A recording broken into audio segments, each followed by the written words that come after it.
முதலமைச்சர் நிகழ்ச்சியில் தெரிந்த விஜயின் முகம்.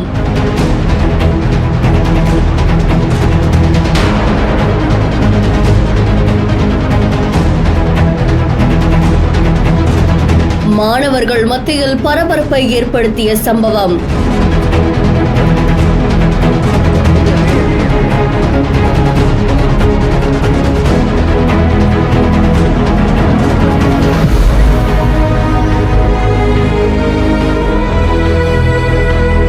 சென்னை கலைவாணர் அரங்கத்துல முதலமைச்சர் அவர்கள் கலந்து கொண்ட கலைஞர் நூற்றாண்டு நிகழ்ச்சியில தளபதி விஜயோடைய புகைப்படம் பொருந்திய கட்சிஃப அங்க இருக்கக்கூடிய மாணவர்கள் காமிச்சது பரபரப்பை ஏற்படுத்தி இருக்கு. விஜயோடைய முகம் பொறிக்கப்பட்ட இந்த கட்சிஃப காட்டின மாணவனை இப்போ விசாரணைக்காக அழைத்து சென்றிருக்காங்க அப்படின்னு தெரிவிக்கப்பட்டிருக்கு. முதலமைச்சர் கலந்துகிட்ட நிகழ்ச்சியில மாணவர்கள் இப்படி ஒரு விஷயத்த பண்ணது சமூக வலைதளங்கள்ல பரபரப்பை ஏற்படுத்தி இருக்கு. செய்தி தொடர்பான உங்களுடைய கருத்துக்களை கமெண்ட்ல சொல்லுங்க. மேலும் செய்திகளுக்கு பிஹாண்ட் ஃபாலோ பண்ணிக்கோங்க.